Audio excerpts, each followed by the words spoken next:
खुर्ची नवीन, सगळंच नवीन. हे जे आहे ना, हे कोडी उलगडणं किंवा कुठ प्रश्न उलगडणं किंवा अर्थ सांगणं किंवा स्वप्न किंवा मिरेकल टीम, ह्या ज्या गोष्टी आहेत ना, या गोष्टीचा खरा आत्मिक उलगडा जर होत असेल तर त्यांनी सांगावा, अन्यथा देवाच्या नावाची बदनामी करू नये. या संबंधाने ज्याला राजाने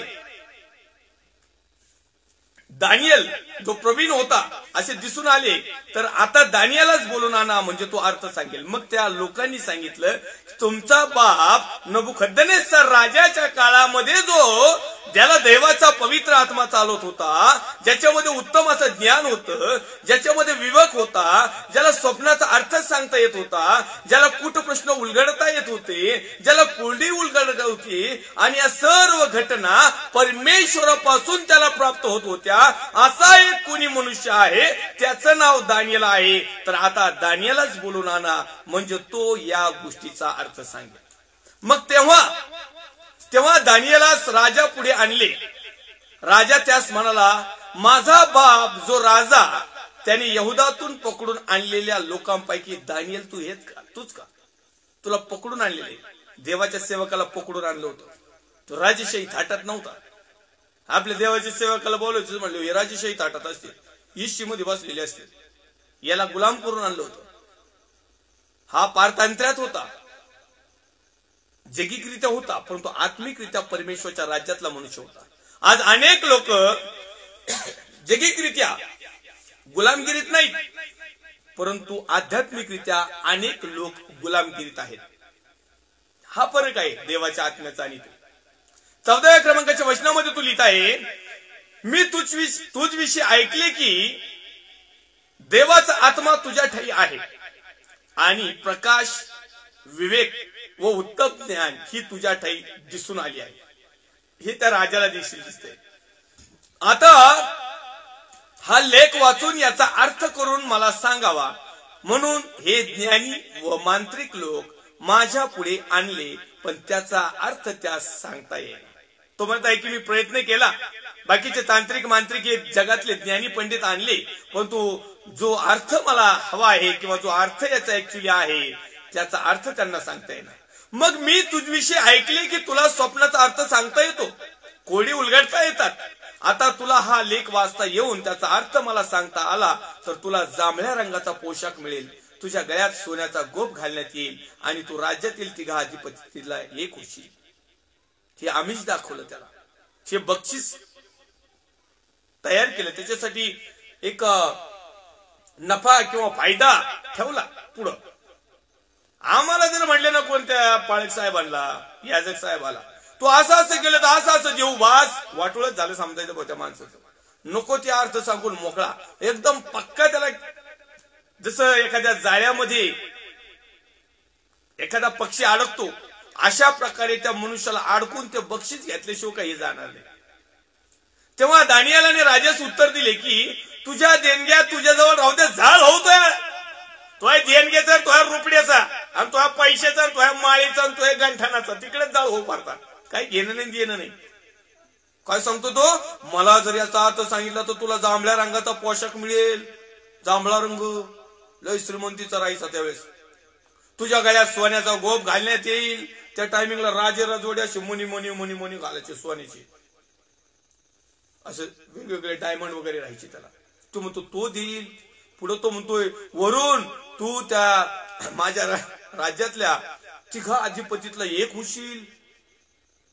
दानियल काय म्हणतो माहिती का, देवाचा सेवक, आम्हाला जर एवढं सांगितलं तर आम्ही, सध्याचे लोक बायका लेकर म्हणलं ते एकूण टाकीत एवढं द्यायचं म्हणले, जाऊ पडतो दुसरी करून दुसरे पोरं होते, काय अडचण नाही. असंही पण व्हायला बसले. अहो पैशासाठी काय करते याची गॅरंटी वॉरंटी नाही राहिली. अहो याजक लोक भरमिष्ट झाले, हे प्रोफेट लोक भरमिष्ट झाले. मी रात्री एका सेवकाचं नाव घेतलं होतं दानक्याच, आणि आजही त्याच सेवकाचं नाव घेईन परत एकदा. आता त्याची फॉरेन देशाला मिटिंग ठेवली, त्याची बायको इथं पुण्यात, ते गेलं दुसऱ्याच पुरीला घेऊन, आणि तिथं मिटिंगचा एक दिवस झाला. तिथून फोन केला, जे मिटिंग अरेंजमेंट करणारे होते त्यांनी फोन केला, आणि तो फोन नंबर जो होता त्यांच्या मिसेसचा तो लागला पुण्यात. आणि मग पुण्यात फोन केल्यानंतर त्या सिस्टर बरोबर ते बोलले, आयोजन करणारी, की सिस्टर काहीतरी त्यांना बोलायचं होतं आणि पास्टर साहेबांचा फोन बिझी लागत होता म्हणून त्यांनी सिस्टर मॅडमच्या याच्यावर केला. सिस्टर मॅडम कुठं तर पुण्यात तरफडतात आणि मग तिथं तरफडल्यानंतर त्यांनी फोन केला. ते म्हणे मी त्यांचा फोन लागत नाही का? त्यांनी नाही म्हणे ठीक आहे मी सांगते फोन करून. त्यामुळे तुम्ही एकाच जवळ एकाच रूम मध्ये आहेत ना, एकाच हॉटेलवर आहात ना, मग सांगा त्यांना. त्याने नाही मी पुण्यात आहे. मग ते म्हणे यांच्याबरोबर कोणते मॅडम येतं? मग तिथं फॉल्ट झाला. आता रात्रीच मी त्या सेवकाचं नाव सांगितलं. तुम्हाला त्या सेवकाचं नाव जर माहिती करून घ्यायचं असलं तर कालचा एपिसोड बघायचा, त्याच्यामध्ये त्या सेवकाचं नाव घेतलेलं आहे. हे मी तुम्हाला सांगतोय काय, पैशासाठी वाटेल ते करायचे. याचं प्रॉफिट भविष्य बघता. तोच म्हणलं होता माझ्या बुटाडाच्या पाया पडा 7 वेळेस, त्याला बुटाडाने हाणलं पाहिजे. ही रिएलिटी. त्याचंही नाव मी त्या टायमिंगला घेतलं होतं. नाव जर जाणून घ्यायचं असलं तर कालचा एपिसोड बघा. तेव्हा दानियल आणि राजास उत्तर दिली की तुझ्या देणग्या तुझ्या जवळ राहू दे. भाऊ मी काही साव भिकारी नाही, मी स्वर्गातला माणूस आहे. जोक आहे का? थोडेसे दानपत्रासाठी, थोड्याशा पैशासाठी एवढा लाथरपणा काही कामाचा? त्याच्यापेक्षा ओरिजिनल भिकारी झालेलं बरं ना. तुझी इनामे दुसऱ्या कोणाच दे बाबा, मला काही गरज नाही. तथापि मी हा लेख राजास वाचून दाखवतो व त्याचा अर्थही करून तुला सांगतो. याचा अर्थ असा नाही की मी याचा अर्थ सांगणार नाही, याचा अर्थ असा नाही की मी तुला सत्य सांगणार नाही. म्हणून गेल्या 22 वर्षामध्ये प्रभू येशू ख्रिस्ताच्या नावामध्ये कुठल्याही प्रकारच्या आमिषाला बळी न पडता सातत्याने परमेश्वराच्या पवित्र आत्म्याच्या माध्यमातून सत्य सांगण्याचा मी प्रयत्न केलेला आहे, करत आहे आणि इथून पुढे मारण्याच्या टोकापर्यंत करीतच राहील. यांनी तोच सांगितलं. तो तिकडेच राहून दे, तो देणगी आहे, तो काय बक्षीस असं ना राहून दे तिकडे तुझ्याजवळ. दुसऱ्या कुणाला दिलाही गरज असली तर दुसऱ्या ह्याच तोंड वाचून लगेच. हा कोणता असं म्हणेन का? कोणता प्रॉफिट म्हण का? नाही मला नको माझ्याकडे लय भरपूर म्हणतो का? असा कधी ते नुसतं आणि इकडच येईल. परंतु देवाचा खरा सेवक जो आहे ना, ज्याच्यामध्ये उत्तम आत्मा आहे, ज्ञान आहे, विवेक आहे, देवाच्या आज्ञा विधी नियम आहेत, हे या गोष्टीला बळी नाही पडत. आज आमच्या पुढे थोडस आम्ही जर दाखवलं तर आम्ही लगेच पलट्याच करीत होतो. डायरेक्ट या संस्थेतून त्या संस्थेत, त्या संस्थेतून त्या संस्थेत. पगार वाढला काही गेलाच ना तिकडं. हे राजा परत देवाने तुझा बाप नबुकदनेस्सर यास राज्य, महत्व, वैभव ही महिमा दिली. त्याने त्यास मोठेपणा दिला म्हणून सर्व लोक, सर्व राष्ट्राचे, सर्व भाषा बोलणारे लोक त्याच्या पुढे थरथर कापत व त्याला भीत. वाटेल त्यास तो ठार मारी व वाटेल त्यास तो जिवंत राखी. वाटेल त्यास तो थोर करी व वाटेल त्यास तो नीचपण करी. पुढे त्याच्या हृदयात ताठा शिरला. काय शिरला? जवरीचं ताट नाही बरं का, ताठा, असा ताठरपणा, असा ताठरपणा. आजकालच्या प्रोफेट लोकात लय ताठरपणा. त्याला वाटतं मी भविष्यवाणी सांगतो म्हणजे जगात दुसरं कोणी नाहीच का काय. त्याला वाटतं माझ्याकडे लय लोक येतात म्हणजे दुसरे भुरटेच आहेत का काय. ह्या गोष्टी पण महत्वाच्या. तर त्याच्या बापाच्या हृदयात इथं ताठा शिरला व त्याचा आत्मा कठोर झाला, कठोर उन्मत्त झाला. तेव्हा त्याला त्याच्या राजपदावरून काढण्यात आले. म्हणून ताठा, गर्व, अभिमान आला का तुमची गळवणूक चालू, तुमची बळबळ चालू आणि त्याचे वैभव हिरावून घेण्यात आले. आता बऱ्याचशा प्रोफेट लोकांचे वैभव हिरावून घेणारे त्यांचे नाव लय डॅमेज झालेले. काही काहींचे नाव लय डॅमेज झालेत. काही काहींचे नाव जरी घेतले ना तर लय राग येतो. आपल्या लाईव्ह सेशनला येतं सिस्टर मेरा लोक म्हणते फक्त एखाद्याचं नाव घ्यावं बस. त्या म्हणशील आता ते देवाचे सेवक येतात तर तुम्ही बोलू शकता पाळक साहेब, परंतु आता मी नाही बोलू शकत, नाही बोलू पण नका. रागच येतो लगेच, कारण यांनी पराक्रमात असे भारी भारी करून ठेवले. त्याला मनुष्यातून घालून देण्यात आले. त्याचे हृदय पशुसारखे झाले. तो रान गाढवामध्ये वस्ती करू लागला. तो बैलाप्रमाणे गवत खाई. त्याचे शरीर आकाशातील दैवाराने भिजत असे. मानवी राजावर परत देवाची सत्ता आहे व तो त्यावर पाहिजे त्यास स्थापित असे ज्ञान त्याला होईपर्यंत तो असा राहिला. तू त्याचा पुत्र आहेस ना, हे सर्व तुला ठाऊक असून तू आपले मन नम्र केले नाही. तू तुझ्या त्या बापाच्याच वळणावर निघला. आत्मिक लेकर कशी निघणार? माय स्पिरिच्युअल सन. अरे स्पिरिच्युअल सन, अरे बापाचा असा उद्दामन लोकांना लुटणारा सेवा करणारा दिसला तर त्याचं स्पिरिच्युअल सन काही निघणार आहे? हे असेच बाळाचे पाय पळणे तर दिसतेत. जशी मिनिस्ट्री, जसं त्याचं शिक्षण, जसे त्यांचे मोठेले लोक जसं ते करतात ना, तसं छोटेले करतात. आणि त्यांच्यातून आणखी छोटे जे असतात ना, आमच्यासारखे तळागाळाचे, मग तर त्यांचा हिशोबच नाही. बसा आमचे एवढे मोठे मोठे कोऑर्डिनेटर ते असे वागत तिथं. तुमचं काय चाललंय? तुम्ही काही नवीनच शिकवता आम्हाला? आम्हाला कधी असं नाही शिकवलं. आमच्या 4 पिढ्या गेल्या याच संस्थेत. अरे तुमच्या 4 पिढ्या नाही, त्याच्या अगोदरच्या पिढ्या अशाच होत्या. तर ह्या गोष्टी आम्ही वेळेच समजून घेणं खूप महत्वाचं आणि गरजेचं आहे. 23व्या क्रमांकाच्या वचनामध्ये तू लिहित आहे, तू स्वर्गीच्या प्रभू बरोबर तू उद्दामपणा केला, त्याच्या मंदिरातील पात्रे तू पुढे आणले आहे. तू तिचे सरदार, तुझी पत्नी व पत्नी यातून राक्षस प्याले आहेत. आणि रुपे, सोने, पितळ, लोखंड, काष्ट व पाषाण यांची घडलेली दैवते, ज्यास दिसत नाही, ऐकता येत नाही व समजत नाही, त्याचे तू स्तवन केले. व त्याच्या हाती तुझा प्राण आहे, ज्याच्या स्वाधीन तुझे सर्व व्यवहार आहेत, त्या देवाला मान दिला नाही. म्हणून त्याने ती हाताची बोटे पाठवली व हा लेख लिहिला.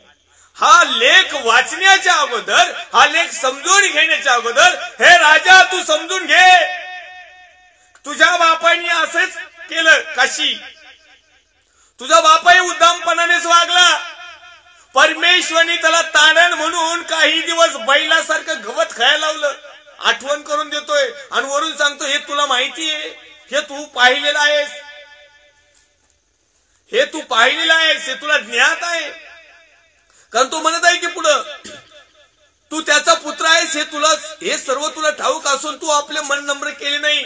आणि हे तू पाहिलं तरी आपल्या बापाला परमेश्वराने कशा प्रकारे शॉर्टकट ताडण दिलं हे तू तुझ्या नेत्राने पाहिलं तरी तू स्वतःचं मन नम्र नाही केलं. तू ताठरच निघला. म्हणजे स्पिरिच्युअल फादर, अरे पप्पाजी, अरे पापाजीची बायको आणि दिदी तर स्टेजवर दुसरीला. काय तो व्हिडिओ पाहिला मी, अंकुर नरोलाची पत्नी स्टेजवरच झोपती ती झिंच्या धरू. बरं दुष्टात्माही नव्हता लावला, बरं ठीक आहे, तो सोडून दिला असता विषय. तो पण धावतोय जोरजोऱ्यात, माईक. अरे काय माईक व्हेंटिलेटर येते का काही ऑक्सिजनच्या नळकंड्या लावल्या तुमच्या हाताखाली. नोकर चाकर ते लय काय ऐकलीचे भाग नाही. पाप्पाजी त्या बापासारखेच हे पण आत्मिक लेकर. अरे पौल साहेब म्हणतात अभिमानाने, तिमोथी हे माझं आध्यात्मिक लेकरू आहे, त्यास मी जन्म दिलेला आहे आत्मिकरित्या. हे असे पॉवरफुल स्पिरिच्युअल आत्म्याने भरलेले आत्मिक लेकर पाहिजे ना, आत्मिक बापाही पाहिजे. इथं सगळ्या बापाचा आहे धिंगाणा, पोरच आहे धिंगाणा. तर स्वर्गाच्या प्रभू बरोबर तू उद्दामपणा केलास. वरून तुझ्या समोर अशा घटना घडून आजही परमेश्वराच्या समोर आम्ही नम्र नाहीत. आजही परमेश्वराच्या समोर तुम्ही आणि मी उद्दामपणा करत आहोत. आजही आम्ही त्याच्या मंदिरातली पात्रे, पूर्वीच्या काळातलं मी वाचतो 23व्या वचनातलं, तर स्वर्गीच्या प्रभूवर तू उद्दामपणा केलास, त्याच्या मंदिरातील पात्रे तू पुढे आणली आहे. मंदिरातले पात्र जे परम पवित्र स्थानात किंवा पवित्र स्थानात किंवा ज्यामध्ये फक्त धार्मिक विधी केल्या जायच्या, ही पात्र त्यांनी आणली. तू व तुझे सरदार, तुझ्या पत्नी व उपपत्नी आहेत, त्यातून द्राक्षरस पिले आहेत. खुशाल देवाच्या त्या द्राक्षरसाच्या भांड्यातून. आता जे आपण आज वापरतो ना, ती पूर्वीच्या काळात स्पेशल ठेवायची ती. पण त्यांनी काय केलं, ते आणून कुठं टाकले. त्यांचे सरदार, पत्नी, अरे पत्नीला दिलं तो उपपत्नी पण. खुशाल. आणि पुढे तो लिहित आहे की रुपे, सोने, पितळ, लोखंड, काष्ट, पाषाण यांची घडलेली दैवते, ज्या दिसत नाही, ऐकता येत नाही व समजत नाही, त्याचे तू स्तवन केलेस जिवंत देवाला सोडून. आजही आम्ही काय करतो, आम्ही भल्या दुसऱ्या मंदिरात जात नसतो, पण आजही आमच्या इथेच मंदिरामध्ये आम्ही मूर्त्या बसवलेल्या आहेत. मीपणाची, अहमपणाची, गर्वाची, अभिमान व्यर्थ, फुशारकी, लबाडकीची, इतरांना लुटण्याची, टाळूवरलं लोणी खाण्याची, खोट्या गोष्टी करण्याची आजही आम्ही त्याची पूजा अर्चा करतो. भला अनेक लोक म्हणतील नाही पाळक साहेब आम्ही मूर्तीपूजा करत नाही, इतर विधर्मी लोकांपेक्षा हे लोक जास्त मूर्तीपूजा करतात, हे मी तुम्हाला प्रमाण पवित्र शास्त्राच्या माध्यमातून पटवून देईन. पटवून नाही, हे ओरिजिनलच आहे, पटवून द्यायचं काय सांगायचं. लाली पावडर बिवडर नाही लावायची, डायरेक्ट हाय अशी पोरगी उभा करायची. बघा असे लाली पावडर लावून तो कुणी हिरोईन दिसून. ही वस्तुस्थिती. ज्यावेळेस परमेश्वर आम्हाला केव्हाही पारखेल, काही काही लोक भक्तीच्या टायमाला इतके तल्लीन होतात, इतके पवित्र शुद्ध, इतकं रबा खपा ठपा सावा आपा आणि काही डबा डबा करतात आणि तेच डबे घेऊन नळावर एकमेकीच्या डोक्यात म्हणलं तर डबे घालतात. हांडे भांडे फेकून देतात आणि इकडं चर्च मध्ये तेच करतात. काय पण त्याच्या हाती तुझा प्राण आहे व ज्याच्या स्वाधीन तुझे व्यवहार आहेत, त्या देवाला मान दिला नाहीस म्हणून त्याने ही हाताची बोटे पाठवली व हा लेख लिहिला. हा लेख लिहिण्याच्या पाठीमागचा त्याचा उद्देश हाच होता की तुझ्या बापाला गवत खायला लावलंय ना, आता बैल केलत ना, मग आता तुला काय करायचं नेमकं, कारण तुझ्या समोरच्या घटना आहेत. परमेश्वरची इच्छा आहे की तुमचा आणि माझा नाश होईल. आमच्या पूर्वजांना असं बैल केलत ना म्हणजे अज्ञान. जे येईल ते नुसतं काबाड कष्ट करायचे. कसे कष्ट करतो माहित नाही. आपण साधं 4 पायलाच्या बैलाचं जर उदाहरण घेतलं ना, ते बिचारं नुसतं काढबा खातं, कुट्टी खातं, ऊस खातं, घासबीस खातं आणि नुसतं राब राब राबत. बस त्याच्या बाकीचं काही घेणं देणं नसतं. मरेपर्यंत नुसतं राबायचं. आम्ही मरेपर्यंत नुसतं राबत होतोच ना. त्या राबण्यामधून आम्ही कधी ख्रिस्ताचं गौरव केलं का? त्या राबण्यासाठी, त्या कष्ट करण्यासाठी जो आम्हाला शक्ती सामर्थ्य पुरवतो, त्या परमेश्वराच्या नावाचा महिमा आणि गौरव करतो का? पुढे लिहितंय 25व्या क्रमांकाच्या वचनामध्ये. आता ते काय लिहिलं होतं आपण वाचूया. हा लिहिलेला लेख असा, मने मने तखेल उफारसीन, मने मने तकेल उफारसीन, हा नाव लेख होता तिथं. याचा अर्थ असा, मने म्हणजे देवाने तुझ्या राज्याचा काल मोजून त्याचा अंत केलाय. तकेल म्हणजे तुला तागडीत तोलले व तू उन्हा भरलास. परेस म्हणजे तुझे राज्य विभागून मेदी व पारसी यास दिले आहे. तिथं काय लिहिलं होतं? जो लेख आला होता ना, तर तो लेख असा होता, मने मने तकेल उफारसीन. मग याचा अर्थ ज्याला समजला तो देवाचा अभिषिक्त प्रोफेट दानियल, तो याचा अर्थ सांगत आहे. आणि तो त्याच्या मनाने सांगत नाही, तो त्याच्या बुद्धीने सांगत नाही, तो त्याच्या नॉलेजने सांगत नाही, तर त्याचा निर्माण करता, तुमचा निर्माण करता, माझा निर्माण करता यहोवा परमेश्वराने जो पवित्र आत्म्याच्या माध्यमातून जे गहन आणि गुप्त गोष्टी ज्या त्याच्या स्वर्गीय भांडारातून केवळ त्याच व्यक्तीला प्रकट केल्या जातात, त्याच व्यक्तीला रहस्य कळवल्या जातं, त्याच व्यक्तीचा पूर्व संकेत केला जातो, जो देवाचा उत्तम आत्मा ज्याच्यामध्ये आहे, जो देवाच्या समीप आहे. आणि दानियल हा देवाचा सेवक होता आणि त्याला हे लेख वाचता आला. मने मने तकेल उफारसेल. याचा अर्थ असा, मने म्हणजे देवाने तुझ्या राज्याचा काल मोजून त्याचा अंत केलाय. तो राजा होता. त्या राजा असल्या कारणाने त्याचे राज्याची काही कारकीर्द, काही टायमिंग टेबल ठेवला आणि आता त्याचा अंत केलाय. तकेल म्हणजे तुला तागडीत तोलले व तू उन्हा भरलास. तुला मोजमापामध्ये ठेवलं, तराजू मध्ये, आणि तू उन्हा पाडलास म्हणजे कमी पाडला. तू त्या लेवलला भरलाच नाहीस. आज परमेश्वराने जर आम्हाला तपासायला सुरुवात केली, आम्हाला जर मोजायला सुरुवात केली, तर मला नाही वाटत भाऊ एकही सेवक चांगला बसल. सेवक बाकीच्यांचं जाऊन एखाद्या टायमाला विश्वासणारे म्हणलं तर चांगले बसतील, वजनदार बसतील, परमेश्वरच्या लेवलला येतील. कमीत कमी लेवलला म्हणजे काय, परमेश्वरला जे काही पाहिजे जशा प्रकारे त्या लेवलमध्ये येतील. पण खोटे प्रॉफिट, खोटे भविष्यवक्ते, खोटे टीचर, खोटे पिक्चर हे मात्र त्याच्यात भरणार नाही. कारण यांच्यामध्ये काही पवित्रतेच्या, शुद्धतेच्या काही गोष्टी एवढ्या काही दिसून येत नाही. तकेल म्हणजे तुला तागडीत तोलले व तू उन्हा भरलास. परेस म्हणजे तुझे राज्य विभागून मेदी व पारसी यास दिले. तेव्हा बेलशस्सराने आज्ञा केल्यावरून त्यांनी दानियाला जांभळ्या रंगाचा पोशाख लेवविला, त्याच्या गळ्यात सोन्याचा गोप घातला व त्याच्या संबंधाने सर्वत्र द्वाही फिरवली की हा राज्यातील तिघा अधिपतीतला एक आहे. त्याच रात्री खासद्यांचा राजा बेलशस्सर याचा वध झाला. त्याच रात्री, राईट नाव, लगेचच्या लगेच त्याच रात्री त्याला अर्थ सांगितला की तू उन्हा भरलास, तुझ्या बापाने जी संधी दिली ती तू दवडवलीस, ज्या काही गोष्टी तू पाहिल्यास त्या अवमानल्यास, जिवंत दैवाची उपासना करून मनामध्ये, अंतकरणामध्ये, हृदयामध्ये, वागण्या उठण्या बसण्यामध्ये मूर्तीला तू स्थान दिलं, म्हणजे पैशा पाण्याला तू स्थान दिलं, जगातल्या खेळी खुशाला स्थान दिलं, जगातल्या सौंदर्य गोष्टीवर तू भुललास, जगातलं स्टेटस साठी तू धावलास.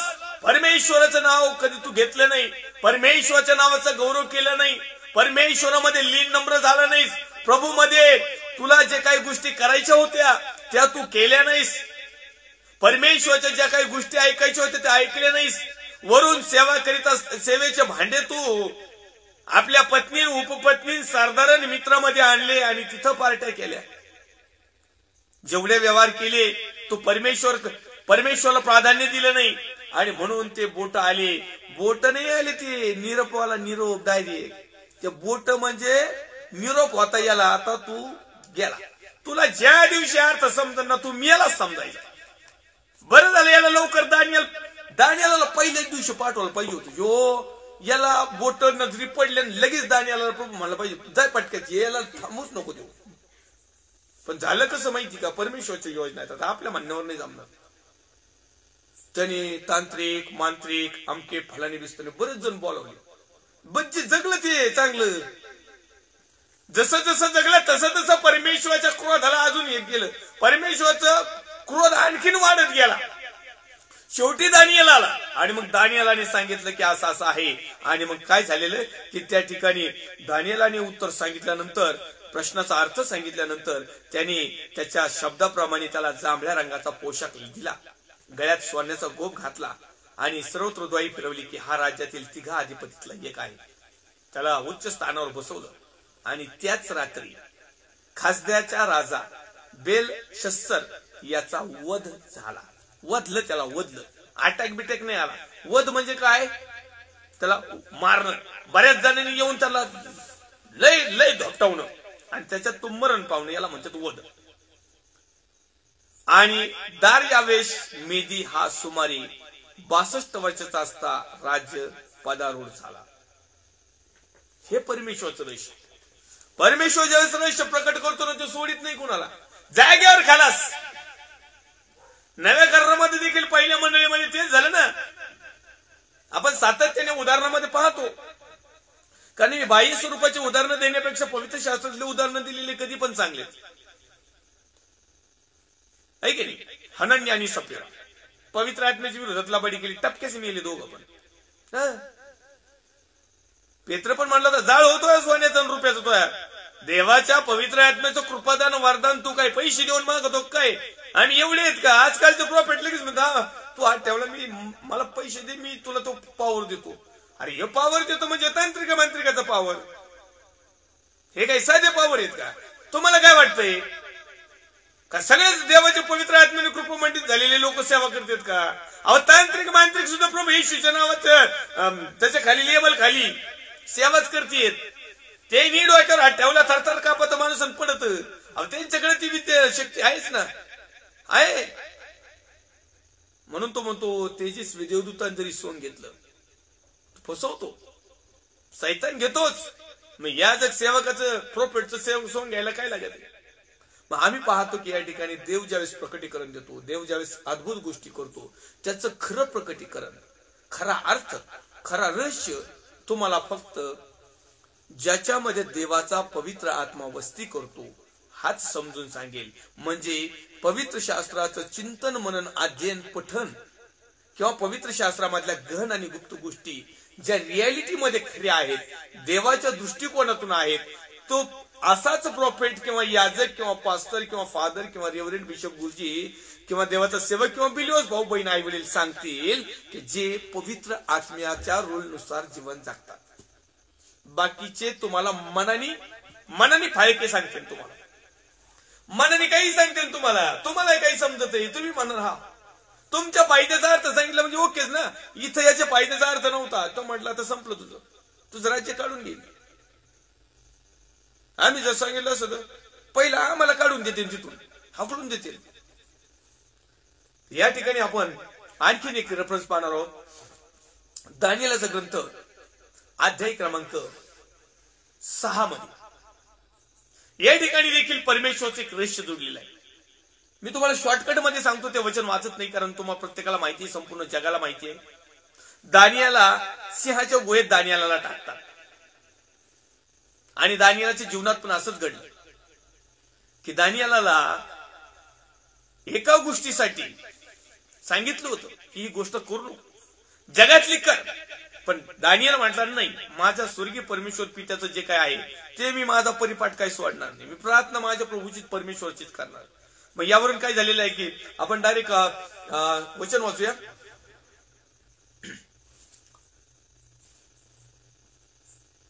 16व्या क्रमांकाचं वचन वाचतो डायरेक्ट.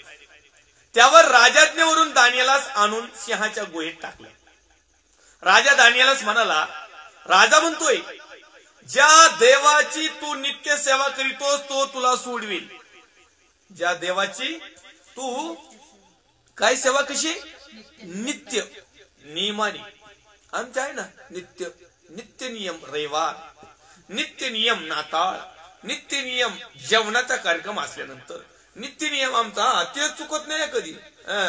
घरात चुलच नाही पेटणार, नाहीच पेटणार, नित्य नियमाने जातो आपण. पण दररोज नाही करीत आहे की नाही, कारण आपल्याला परमेश्वर फक्त एकच दिवस सांभाळतो, वर्षातले 2-4 दिवस सांभाळतो, बाकीचे दिवस आम्ही मुर्देच असतो आहे की नाही. नाताळाला आपल्याला सांभाळतो, गुड फ्रायडेला, ईस्टरला, मंदिराच्या सणाला. हा दानिएल म्हणजे देवाचा पवित्र आत्मा असणारा व्यक्ती दररोज नित्य नियमाने परमेश्वराची उपासना करत होता, नित्य नियमाने परमेश्वराचा गौरव करत होता, नित्य नियमाने परमेश्वराचे आभार मानत होता. आम्ही मानतो ना, आठवड्यात एकदा साक्ष झाली तर, एखादा फायदा झाला तर, तोटा झाला तर बोटही मोडतात लोक, लय अवघडी. आणि ते बोट मोडून परत एकदा पाळकाकडे येते त्या बोटासाठी प्रार्थना करायला. आता काय कसं काय करावं प्रार्थना, प्रभूला म्हणावं याचे बोट आणखीनच जे आहे ते प्लास्टर सकट मोड, का परत हे बोट मोडायला लागले, याचे बोटच सरळ नको होऊ देऊ.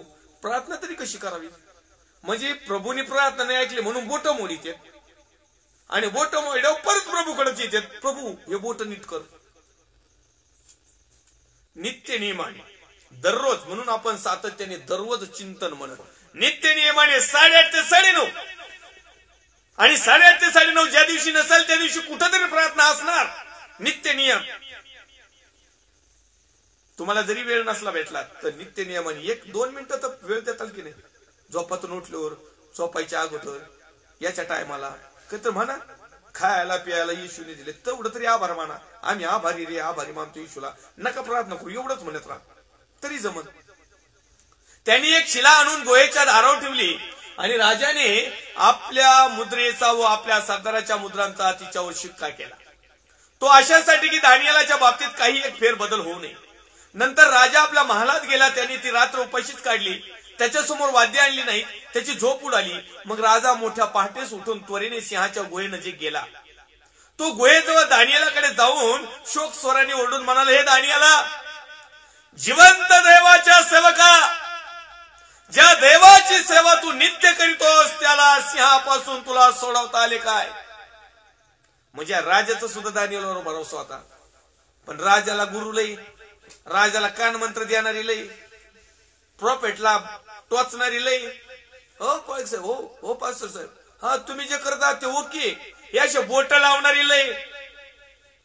आणि ज्या परमेश्वराने त्याला पवित्र आणि उत्तम आणि ज्ञान दिलेलं होतं, पवित्र आत्म्याने कृपा मंडित केलं होतं, हे त्यांना माहिती असून देखील त्याच्या विरोधात कटकारस्थान रचून ह्या बाकीच्या लोकांचं एक पोस्टेज मिळण्यासाठी, एक चांगल्या प्रकारचं शोहरत मिळण्यासाठी चांगल्या प्रकारचा हुद्दा मिळण्यासाठी आणि दानियल जो पवित्र आत्मा पावलेला होता त्याचा हुद्दा कमी होण्यासाठी किंवा त्याचा जगातून नायनाटच करण्यासाठी यांनी ज्या काही गोष्टी तयार केल्या होत्या, म्हणजे त्या ठिकाणी तो म्हणतो आहे की आराधना करील त्या सिंहाच्या गुहेत टाकावी अशी द्वाही आपण फिरवली ना.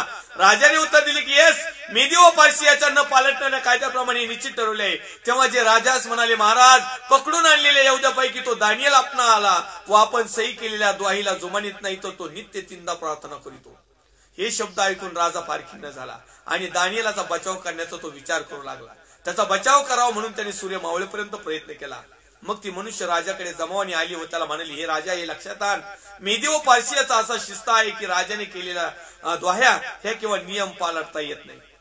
नियम तर केला होता राजाने, ह्या शिकूनाचे कानमंत्र घेतले काही नियम करणारच ना. आजही लोक खऱ्या सेवकाच्या विरोधात काही कुभांड रचित, काही प्लॅन करतात, कसंही करून त्याचा काटाच करतात, कसंही करून त्याला बाजूलाच काढायचा. पण काय फरक पडत नाही. त्याला सिंहाच्या गुहेत टाकलं, आम्हाला दुष्काळात जरी टाकलं आणि कशात जरी टाकलं तर देवाचा सेवक तर देवाचा सेवक आहे. पवित्र आत्मा पावलेला तो पवित्र आत्मा पावलेलाच आहे. ज्याला सत्य समजलं तो सत्य समजलेलंच आहे. माशाच्या पिल्लाला पोहण्याचं शिकायची काही गरज नसती. माशाचं पिल्लू लगेच पोहायला शिकत. तसं देवाची लेकर सत्यामध्ये जर परमेश्वर आहे ना तर ते सत्यामध्येच चालतात. जे सत्यामध्ये चलत नाहीत नाही डुबुक डुबुक डुबुक डुबुक, ही जगातली स्विमिंग टँक डुबुक डुबुक डुबुक, खाडीत टाका, नदीत टाका, तलावात टाका, विहिरीत टाका, डबड्यात टाका, कुठेही टाका, पोवायला चलत नाही. मी फक्त विहिरीत पोहतो. अरे मग काय त्यात तळ्यात काय होती तुला? नाही, तळ्यातलं पाणी वेगळं असतं. पाणीचे तुझा स्टॅमिना आहे का तेवढा स्टॅमिना? काही लोकांचं फक्त बेटगोळी सारखं तिथून तेवढ्याच उड्या मारायच्या डबकात. आणि म्हणायचं हे जग आहे, तो मोठा अरबी समुद्र आणि हिंडतात पुढं एवढं डबक्यात. असंच प्रकार या ठिकाणी तो राजा स्वतः येतो आणि तो म्हणत आहे की जिवंत देवाच्या सेवका, म्हणजे तो राजा कबूल करतोय की दानियेलाचा देव जिवंत आहे. तरी देखील त्या दानियेलाच्या जिवंत देवाच्या विरोधात काही ना काही कटरा असतात. आजही अनेक लोक आहेत, येशू जिवंत आहे, तो होता, तो आहे, तो येणार आहे, आमेन आमेन, आणि त्यांनी सांगितलेल्या काहीच गोष्टी करायच्या नाही. म्हणजे आपलं काय झालं हेच. तो म्हणत आहे, दानियल आतून म्हणत आहे, कुठून? सिंहाच्या गुहेतून. सिंहाच्या गुहेत त्याला टाकले देवाचा सेवक. आणि दानियल आतून म्हणत आहे, दानियल राजास म्हणाला, महाराज चिराई वासा. राजावर तापला नाही तो, राजावर भडकला नाही तो, मला सिंहाच्या गुहेत टाकलं म्हणून. कारण त्याला माहिती होतं कटकारस्थान करणारे कोण आहेत. मग परमेश्वरला माहिती सत्यसेवकाच्या विरोधात कटकारस्थान करून त्याची सेवा पाडणारे कोण आहेत. परमेश्वरला ठाऊक आहे. परमेश्वर एक दिवस त्याचा झाडा घेईल. माझ्या देवाने आपला दिव्यदूत पाठवून सिंहाचे तोंड बंद केले आहेत. त्यांनी मला काही एक उपद्रव केला नाही, कारण ज्या देवासमोर मी निरापराधी ठरलो, महाराज आपलाही मी काही अपराध केलेला नाही. तेव्हा राजाने अत्यंत हर्षित होऊन आज्ञा केली की दानियेलास गुहेतून बाहेर काढा. त्याच गुहेतून बाहेर काढले तो त्याला काही इजा झाल्याची दिसून आली नाही, कारण त्याचा आपल्या देवावर भरोसा होता. ज्यांचा परमेश्वरावर भरोसा आहे, सिंहाच्या गुहेत टाका, दुष्काळात टाका, मर्या येऊन द्या, कोविडच्या अजून 5-50 डोस येऊन द्या, काय यायचं ते येऊन द्या, पण ज्याचा त्याच्यावर भरोसा आहे ना त्याला काही एक बातणार नाही. पण मोकार खुशाल की नाही म्हणायचे. काही लय फाजील धार्मिक, हा माझा देव मेले ते कोविड मध्येच मेले. आणि तेवीच बरेच लोकांना स्तोत्र एकेनं वाचू दाखवलं. त्यांनी दाखवलं कुठलाही तंबूजवळ येणार नाही व्याधी, कुठलीही मरी, कुठलंही आमक तुझ्या तंबूजवळ येणार नाही, तुला बाधणार नाही. तेच मेले, काही मेले. सांगायला आनंद नाही वाटत मला. परमेश्वर येतो, परमेश्वरला काही शक्य नाही. जे ओरिजिनल परमेश्वरावर आपला भरोसा ठेवणारे आहेत, ना की पैशावर, ना की आपल्या प्रेस्टिजवर, ना की आपल्या स्वतःच्या बुद्धीवर, ना आपण तयार केलेल्या मोठ्या मंडपावर. देवावर ज्याचा भरोसा आहे तो कुठेही असो. आणि म्हणून प्रेषित पौल साहेब सांगतात, देवाचं प्रेम किंवा देवाची प्रीती आम्हाला कशापासून दूर राखील? संकट, क्लेश, छळवणूक, पीडा, गरिबी, चिंता, काळज्या, काहीच नाही. परमेश्वराचं प्रेम, परमेश्वर जर आमचा भरोसा असला ना, आमच्या जीवनात कुठलेही प्रसंग आले ना, आम्ही सुरक्षित राहू. पण आमच्या लोकांचे प्रयत्न काय असतात? गरिबीतून दूर व्हायचं, त्रास नको, निंदा नको. अरे मग काय तुमची वाह करायची काय काय मत? निंदाच नको म्हणतात प्रभूच्या नावाने, आणि होताही नाही तुमची, कारण तुम्ही सत्य सांगतच नाही. निंदा कुणाची होती? जे सत्य सांगतात त्याची. निंदा जर होती ना कुणाची, जे डुप्लिकेट काना करतात त्याची. आणि लोकांना तेच लागत. आपले आपले लोक एका एका डीएनएची एका बाजूला होते. ओरिजिनल देवाच्या सेवकाला लगेच एका बाजूला, त्याला बाजूला टाकून द्यायचं. तर या ठिकाणी तो लिहित आहे, तो त्याचा आपला देवावर भरोसा आहे, त्याला कुठल्याही प्रकारची इजा होणार नाही. जगामध्ये त्याला क्लेश होतील, संकट येतील, सगळ्या गोष्टीला सामोरं जावं लागेल, परंतु सार्वकालिक वतनामध्ये मात्र तो सुरक्षित असेल. त्याला कुठल्याही प्रकारची इजा होणार नाही. शारीरिक अपंग येईल, शारीरिक त्याला मार फटके दणके बसतील, शारीरिक त्याचा डोळा फोडते, रक्त पाडते, काय करायचे ते करते, परंतु आत्मिक इजा त्याला होणार नाही. आमचे सगळे आत्मिक इजेमध्ये गेलेले आहेत. आत्मिक इजा, छिन्न विछिन्न शरीर झालेलं आहे. आत्मिक हे चांगलंच राहिलेलं नाही. आमचा बाह्य स्वरूप आमचं लय टाकत, बाहेरून कुणीच नाही टोले टाकेल, पण आतमध्ये जो सैतानाला बसवलं ना आम्ही, तो फायटी मारून मारून आमचं आध्यात्मिक शरीर फार वाटोळं करून टाकलं. सिंहाच्या गोळीत टाकणं म्हणजे ओरिजिनल सिंहा पुढे टाकण्यापेक्षा आज आम्ही कुठं आहोत? जगातला तो सिंह करून बसलाय. काय?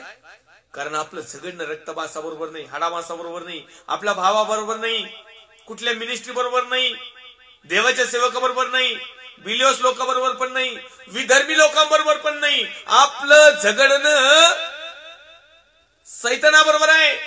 आणि हा याचा काळ थोडा राहिल्या कारणाने पवित्र शास्त्र सांगत आहे की तो गरजणाऱ्या सिंहाप्रमाणे धुंडतोय, थोबाड वासून करून कुणाला गिळावं हे शोधित फिरतोय.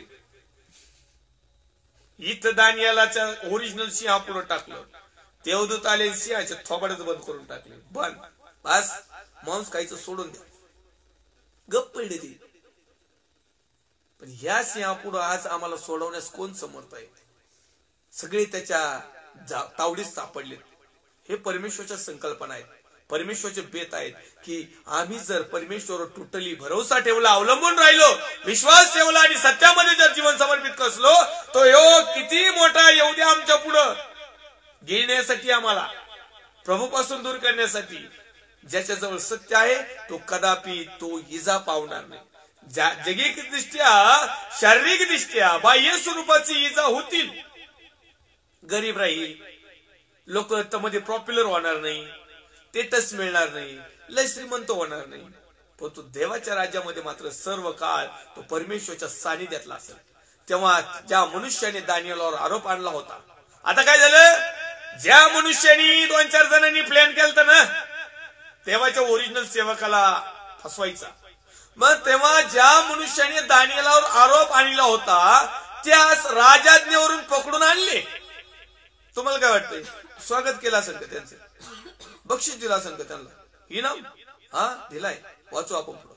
आणि त्यास व त्यांच्या बायका मुलास, तेवढेच नाही, त्यांच्या आखी खानदानच उचलून आणली, बायकांनी लेकरं सगळेच आणली. काय चिलाट काय याला बायको विचारित नाही, कुठून आणले पैसे? तिला काही नुसतं आणि इकडं लोकांच्या डोक्यात दगड टाकण्याचं, तिकडे काही कर, लोकांना खोट्या भविष्यवाणी सांग, माझं चांगलं झालं पाहिजे.